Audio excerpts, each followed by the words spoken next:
June 22, 1941. The morning sky above the western Soviet frontier was a pale gray when the silence shattered. At 4:15 a.m., thousands of German guns opened fire. The ground trembled as waves of Luftwaffe bombers roared overhead, striking airfields, bridges, and rail lines. Operation Barbarossa, Adolf Hitler's invasion of the Soviet Union, had begun. The scale was unprecedented. More than 3 million Axis soldiers, 3,500 tanks, and 7,000 aircraft surged across an 1,800-mile front from the Baltic to the Black Sea. Within hours, the Wehrmacht had advanced deep into Soviet territory. Soviet defenses collapsed. In the first 10 days, the Red Army lost over 4,000 aircraft and hundreds of thousands of men captured or killed. By early July, German panzer divisions were racing toward Minsk and Smolensk. The road to Moscow lay open. Inside the Kremlin, Joseph Stalin sat in stunned disbelief. He had ignored warnings that Germany would invade, convinced that Hitler would honor their 1939 non-aggression pact. Now the reality was unmistakable. "Comrades, everything is lost," one general whispered to another, "unless we can find men who can stop them." The desperate summer. By mid-July 1941, the Wehrmacht was advancing 30 miles a day. Entire Soviet armies were surrounded and destroyed. Refugees clogged every railway heading east. In Moscow, people dug trenches in city parks. The air was filled with the distant thunder of artillery. Factories were dismantled and moved to the Ural Mountains. Entire assembly lines traveled thousands of kilometers by rail. Men, machines, even livestock. Yet the German advance showed no sign of slowing. On October 2, 1941, Hitler launched Operation Typhoon, the final push to capture Moscow. 3 massive German army groups closed in. Army Group Center under Field Marshal Fedor von Bock, 4th Panzer Group under Hermann Hoth, 3rd Panzer Group under Heinz Guderian. The plan was to encircle the capital before winter, forcing the Soviet Union to collapse. Within 3 weeks, they captured Vyazma and Bryansk, taking over 650,000 Soviet prisoners, one of the largest encirclements in military history. The road to Moscow lay open. The city on the edge. By late October, German forward units were within 100 kilometers of Moscow. The city trembled under air raids. On October 15th, the Soviet government began evacuating ministries to Kuyabach. Panic spread as rumors claimed Stalin himself had fled. But Stalin stayed. He refused to abandon Moscow. He appeared on the radio, his voice calm but firm. "Moscow shall not be given up. Let every street become a fortress." The people began building barricades. Women, students, and old men filled sandbags and dug anti-tank ditches around the city's perimeter. Yet morale was crumbling. Soldiers at the front lacked winter clothing. Ammunition was scarce. German reconnaissance units could already see the spires of the Kremlin through binoculars. Then, as November's cold began to harden the ground, something changed in the east. The men from the snow. While the German army pressed toward Moscow, far away in Siberia, a secret decision was taking shape. The Soviet Union had long maintained elite divisions in the Far East. Tough, disciplined soldiers hardened by brutal winters. They were trained in skiing, hand-to-hand combat, and Arctic survival. But they were stationed thousands of miles from the front, guarding against a possible Japanese invasion. Then came the intelligence that changed everything. In Tokyo, a Soviet spy named Richard Sorgi, operating under deep cover, sent a coded message to Moscow. Japan will not attack the Soviet Union this year. Their eyes are on the Pacific. It was October 1941.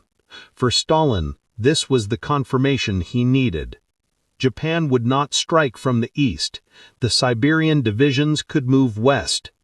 Within days, entire regiments began boarding trains. Each carried only what they could hold: rifles, skis, machine guns, white camouflage coats. The trains thundered west through frozen landscapes, across Siberia, the Urals, and into European Russia. The operation was conducted under total secrecy. Even Soviet railway staff didn't know where the trains were headed. By November, more than 30 divisions, around 300,000 men, were on the move toward Moscow. They came from Irkutsk, Krasnoyarsk, Novosibirsk, cities that knew winter as a way of life. And they would arrive just in time. The German freeze. The German advance had stalled. As autumn turned to winter, the once solid roads turned into rivers of mud. Vehicles sank axle-deep in freezing slush. Temperatures plunged to -30 degrees Celsius. The Wehrmacht was not prepared. Their uniforms were designed for summer campaigns in Europe. Engines froze, lubricants turned solid, and rifles jammed. An entry from a German soldier's diary near Klin, dated November 23, 1941, reads, "We can see Moscow's lights on clear nights, but we cannot move. Our men freeze in the trenches. The Russians do not retreat, they simply vanish into the snow." What the Germans did not yet realize was that those Russians were no longer local militia or exhausted conscripts. They were Siberians. Arrival in the capital. In late November, the first Siberian units arrived near Moscow. They stepped off the trains wearing thick fur hats, white parkas, and felt boots, clothing that seemed almost alien to the frostbitten troops already there. General Georgy Zhukov, commander of the Western Front, inspected them personally. He had begged Stalin for reinforcements for weeks. Now seeing these men, he said quietly, "Now we will show them what winter means." The Siberian divisions were the best the Soviet Union had. The 78th Rifle Division, the 32nd Rifle Division, the 58th Tank Division, the 1st Guards Ski Brigade. They were supported by T-34 tanks, machines whose wide tracks and diesel engines gave them a huge advantage in snow. Training began immediately. The Siberians were calm, silent, efficient. They built snow shelters, camouflaged positions, and waited. The temperature dropped to -40 degrees Celsius. The Germans were freezing.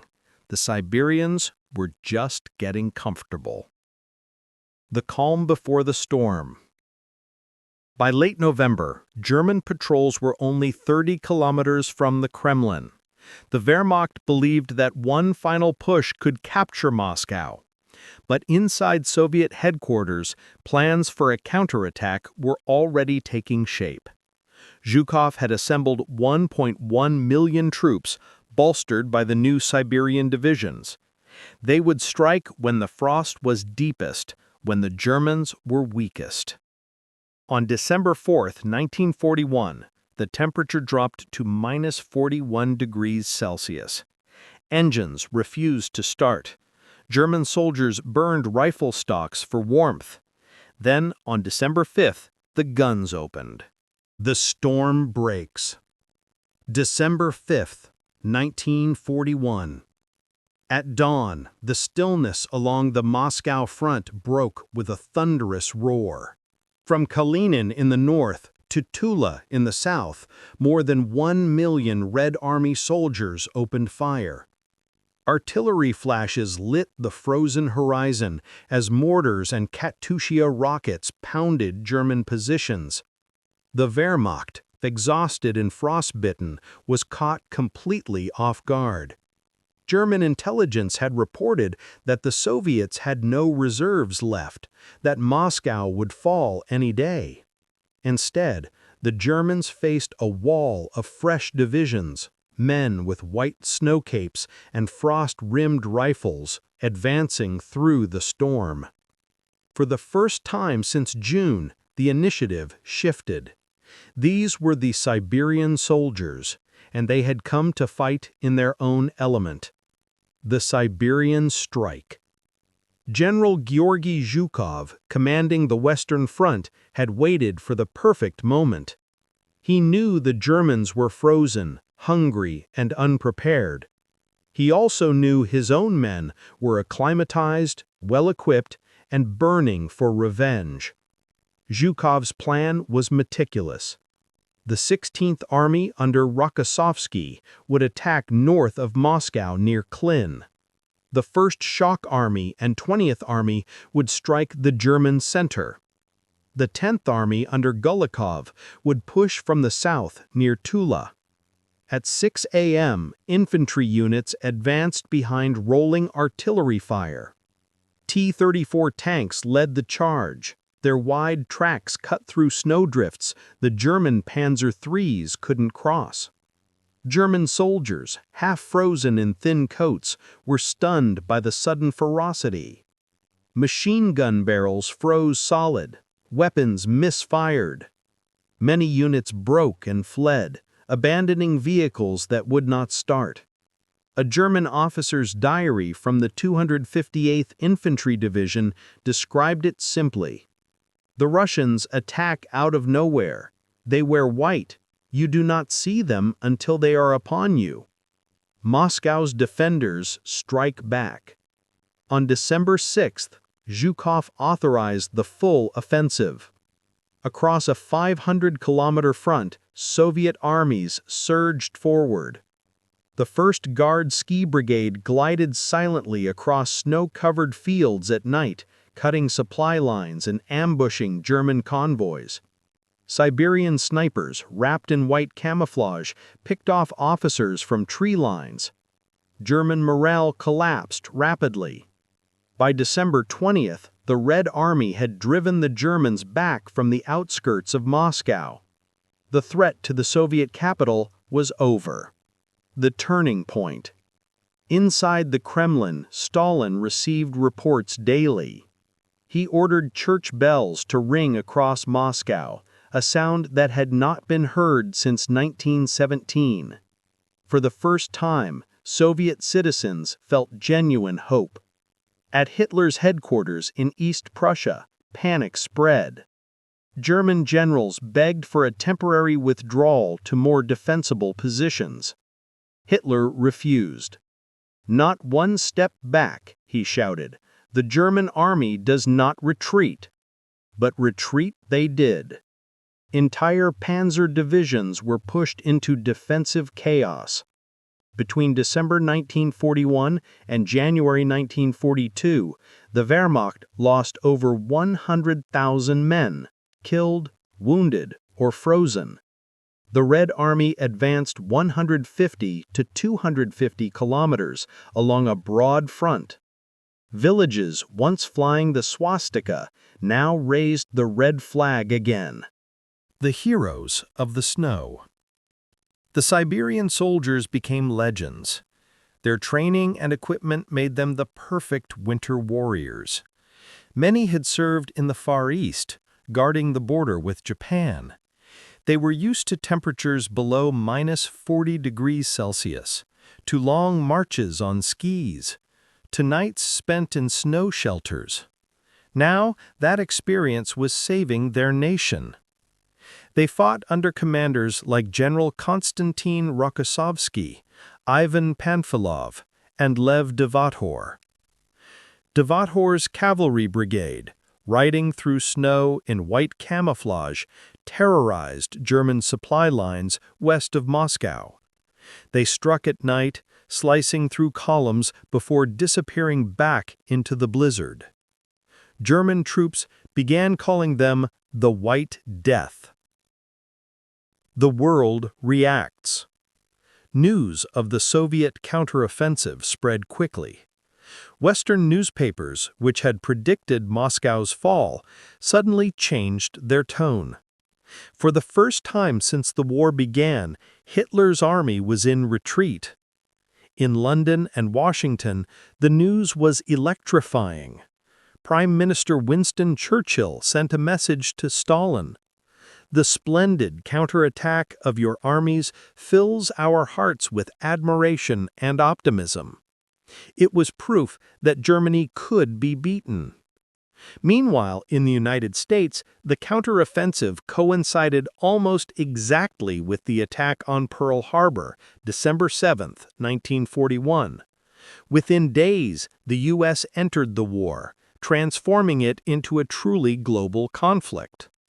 The world had changed, and the snows outside Moscow had played a key part in that change. The battle continues. Through January 1942, Soviet forces kept pressing westward. Zhukov hoped to encircle and destroy the German Army Group's center entirely, but logistics became difficult. The Red Army was advancing faster than its supply lines could follow. Trains could not keep up with the pace of the offensive. Fuel and ammunition shortages returned. German forces, though battered, regrouped. They built fortified positions around Rzhev, Vyazma, and Smolensk. The front stabilized. By February 1942, the counteroffensive had run out of steam. Both sides dug in for the long struggle ahead. The cost of survival.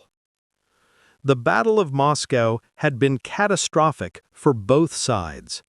German casualties, nearly 500,000 killed, wounded, or missing. Soviet losses, over 1 million soldiers.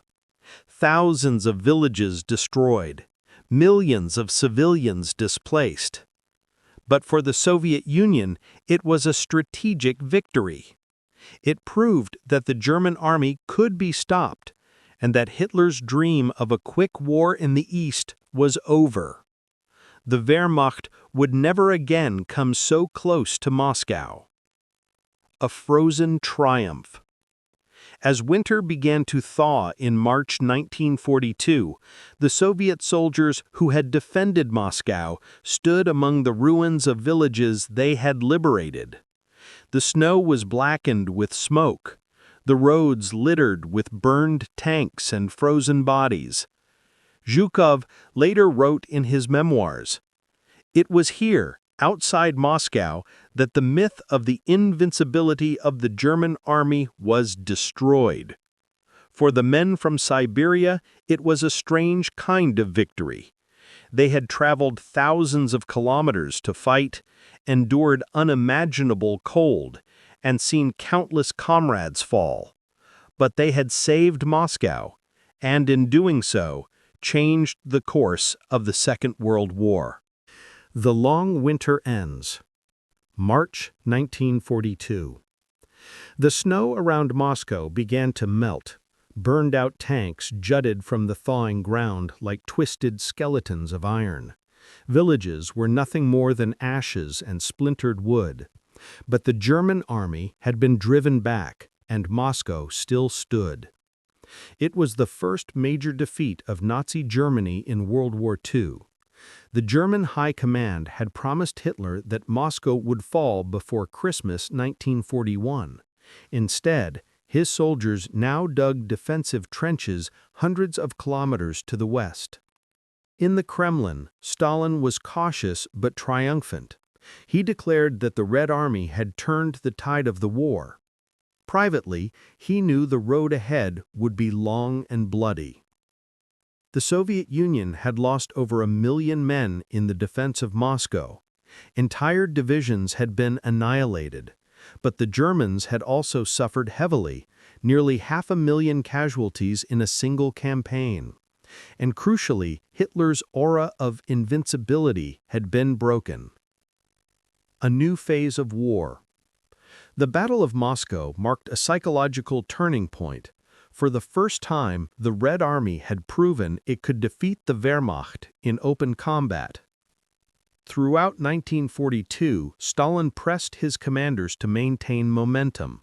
Yet the Soviet Union's industry, though relocated beyond the Urals, was still rebuilding. It would take months before new tanks, aircraft, and munitions rolled off the assembly lines at full capacity. Meanwhile, Hitler launched new offensives in the south toward the oil fields of the Caucasus and the city of Stalingrad. Moscow's survival had saved the Soviet Union, but the war was far from over. In the wake of the Moscow counteroffensive, Stalin promoted General Georgy Zhukov to Deputy Supreme Commander. Zhukov, who had orchestrated the defense and counterattack, became the most respected military figure in the Soviet Union. His leadership, pragmatic, ruthless, and unshakably calm, would shape the remainder of the war. The Siberian legacy continues. The Siberian divisions that had saved Moscow did not return home. After their triumph in the winter of 1941-1942, they were redeployed across multiple fronts. Some fought in the Rzhev-Vyazma operations, 1942-1943, one of the bloodiest and least-known series of battles of the war. Others moved south to support the defense of Stalingrad, where they again proved invaluable in the freezing winter conditions of 1942-1943. A number were sent to the Leningrad front, helping to finally lift the siege in early 1944.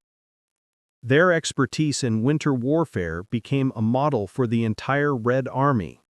By 1943, nearly every Soviet division was trained and equipped for cold weather combat, a direct legacy of the Siberians' example.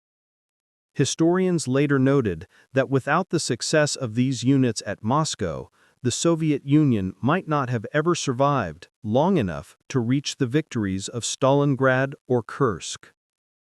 The German perspective. For the German army, the Moscow campaign was a shock from which it never fully recovered. After the failure of Operation Typhoon, morale plummeted. German generals began to question Hitler's strategic judgment. They had begged him to allow an organized withdrawal to winter positions, but Hitler refused. The result was chaos. Entire divisions froze or starved in the snow. Equipment was abandoned. Communications broke down. In his post-war memoirs, Field Marshal Erich von Manstein wrote, "At Moscow, we learned that the Russian winter was not merely a season, it was a weapon." The German army would adapt in later years, but the psychological blow was permanent. The myth of Blitzkrieg's unstoppable momentum had ended on the icy plains of Russia. And intelligence, and the spy who made it possible. Behind the Siberian counteroffensive lay one of the most remarkable intelligence coups of the entire war. The name Richard Sorge became legendary among Soviet intelligence officers. Sorge, operating in Tokyo under the guise of a German journalist, had cultivated high-level contacts within the Japanese government. In October 1941, he sent Stalin the message that changed history. Japan has decided to strike southward against the British and the Americans, not northward against the Soviet Union. This assurance allowed Stalin to redeploy his eastern armies westward without fear of a Japanese attack. Those divisions became the spearhead of the counteroffensive that saved Moscow. Sorge's information was later confirmed when Japan attacked Pearl Harbor on December 7, 1941, exactly as he predicted. But Sorge himself never knew the outcome of his warning. He was arrested by Japanese authorities shortly afterward and executed in 1944. Decades later, the Soviet Union posthumously awarded him the title Hero of the Soviet Union. Moscow's symbolism. The defense of Moscow was not just a military victory, it was a moral and political triumph. For months, Nazi propaganda had promised the fall of the Soviet capital. German troops had printed postcards showing the Reichstag in Berlin and the Kremlin side by side, as if one would soon replace the other. Instead, Moscow remained the heart of Soviet resistance. The survival of the capital ensured the survival of the Soviet state itself. Factories in the Urals continued to produce weapons, recruitment centers filled with new volunteers inspired by the victory. And Stalin, whose leadership had wavered during the early days of Barbarossa, emerged from the crisis with renewed authority. In a speech on February 23, 1942, he declared, "The enemy has been driven back from the gates of Moscow. The German army is not invincible. The Red Army has learned to fight and will learn to win." It was not mere rhetoric, it was a prophecy. The path to Stalingrad. The months following the Moscow counteroffensive set the stage for the next great confrontation, Stalingrad. Hitler shifted his focus southward, seeking to capture the oil of the Caucasus and the industrial city on the Volga. He believed a southern victory would cripple Soviet logistics and morale. But the Red Army, emboldened by its success near Moscow, had regained its confidence. When the Germans struck again in summer 1942, the Soviets were ready. Many of the Siberian veterans from the Moscow front fought again at Stalingrad, this time in brutal urban warfare rather than open snowfields. Their endurance, discipline, and cold weather experience proved decisive once more during the winter of 1942–43, when the encirclement of the German Sixth Army began. Historians often describe Stalingrad as the turning point of the war, but it was Moscow that made Stalingrad possible. Remembering the Frozen Front. After the war ended in 1945, the heroism of the Siberian divisions became part of Soviet legend. Monuments were built in Krasnoyarsk, Novosibirsk, and Irkutsk, honoring the soldiers who had traveled thousands of kilometers to save the capital. The inscription on one memorial reads, "From the snows of Siberia they came, and Moscow was not taken."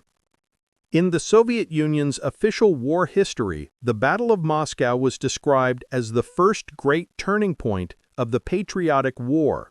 School children learned the story of how the men from Siberia had marched through frost and fire to defend their homeland. Western historians, too, recognized its importance. British historian Basil Littlehart called it the battle that shattered Hitler's plan for total victory. The strategic legacy. From a purely military perspective, the Battle of Moscow had several lasting effects. Operational shock. The German army's defeat forced the High Command to reconsider its assumptions about Soviet resilience. Resource reallocation. The failure at Moscow diverted German attention southward, leading eventually to the disastrous Stalingrad campaign. Psychological shift. For both Axis and Allied nations, the battle proved that the Wehrmacht could be stopped. Winter warfare lessons. Both sides adapted their tactics for fighting in extreme cold, a new reality of the Eastern Front. Most importantly, it bought the Soviet Union time to rebuild its industries, mobilize its manpower, and form the alliances that would ultimately crush Nazi Germany. The echo of the winter. As the war dragged on, many of the Siberian veterans who had fought at Moscow never returned home. Those who survived carried the memory of that frozen front for the rest of their lives. One veteran from the 32nd Rifle Division later recalled, "We did not think of victory or defeat. We thought only of surviving until morning. But when we saw the Germans retreating, we knew history had changed." When the Red Army finally entered Berlin in May 1945, a small number of Siberian units were among them. They had fought from the snows of Moscow to the ruins of the Reichstag, 4 years of unbroken war. On May 9, 1945, Moscow's sky was filled with fireworks. But in the silence that followed, the survivors remembered that first winter, the frost, the fear, and the moment the tide turned. The battle that changed the war. The Battle of Moscow was not merely a defense of a city, it was the defense of an idea, that the Soviet Union would endure no matter the cost. The Siberian soldiers who arrived in 1941 did more than save a capital. They changed the trajectory of world history. Their courage proved that Hitler's conquest could be resisted. Their victory inspired the resistance of nations still under occupation. And their endurance in the face of impossible odds remains one of the defining stories of human resilience in modern warfare. In the annals of World War II, one truth endures. The road to Berlin began in the snow outside Moscow.